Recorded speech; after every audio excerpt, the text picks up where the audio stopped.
Matthew 22. And Jesus answered, and spake unto them again by parables, and said, The kingdom of heaven is like unto a certain king, which made a marriage for his son, and sent forth his servants to call them that were bidden to the wedding, and they would not come. Again he sent forth other servants, saying, Tell them which are bidden, Behold, I have prepared my dinner. My oxen and my fatlings are killed, and all things are ready. Come unto the marriage. But they made light of it, and went their ways, one to his farm, another to his merchandise.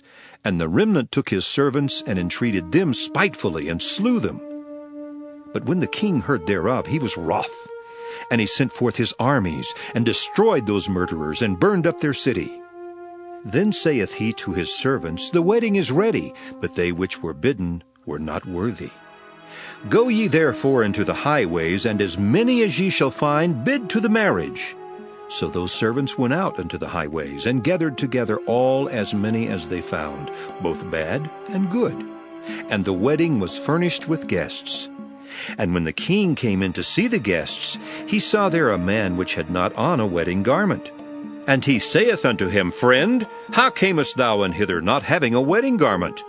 And he was speechless. Then said the king to the servants, Bind him hand and foot, and take him away, and cast him into outer darkness. There shall be weeping and gnashing of teeth. For many are called, but few are chosen. Then went the Pharisees, and took counsel how they might entangle him in his talk. And they sent out unto him their disciples with the Herodians, saying, Master, we know that thou art true, and teachest the way of God in truth. Neither carest thou for any man, for thou regardest not the person of men. Tell us, therefore, what thinkest thou?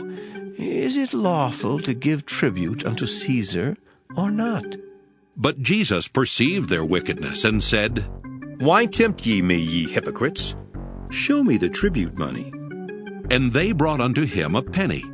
And he saith unto them, Whose is this image and superscription? They say unto him, Caesar's. Then saith he unto them, Render therefore unto Caesar the things which are Caesar's, and unto God the things that are God's.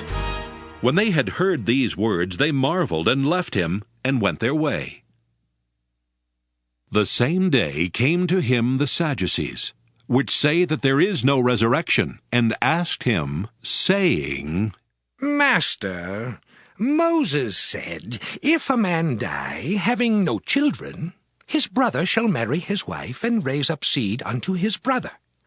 Now there were with us 7 brethren. And the first, when he had married a wife, deceased, and having no issue, left his wife unto his brother. Likewise the second also, and the third unto the 7th. And last of all, the woman died also. Therefore, in the resurrection, whose wife shall she be of the 7? For they all had her. Jesus answered and said unto them, Ye do err, not knowing the Scriptures, nor the power of God. For in the resurrection they neither marry nor are given in marriage, but are as the angels of God in heaven. But as touching the resurrection of the dead, have ye not read that which was spoken unto you by God, saying, I am the God of Abraham, and the God of Isaac, and the God of Jacob? God is not the God of the dead, but of the living. And when the multitude heard this, they were astonished at his doctrine. But when the Pharisees had heard that he had put the Sadducees to silence, they were gathered together. Then one of them, which was a lawyer, asked him a question, tempting him, and saying, Master, which is the great commandment in the law? Jesus said unto him, Thou shalt love the Lord thy God with all thy heart, and with all thy soul, and with all thy mind.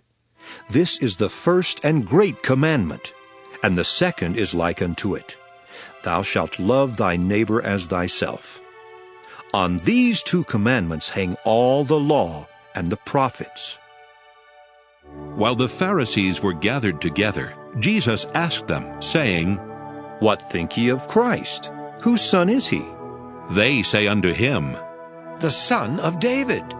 He saith unto them, How then doth David in spirit call him Lord? Saying, The Lord said unto my Lord, Sit thou on my right hand, till I make thine enemies thy footstool.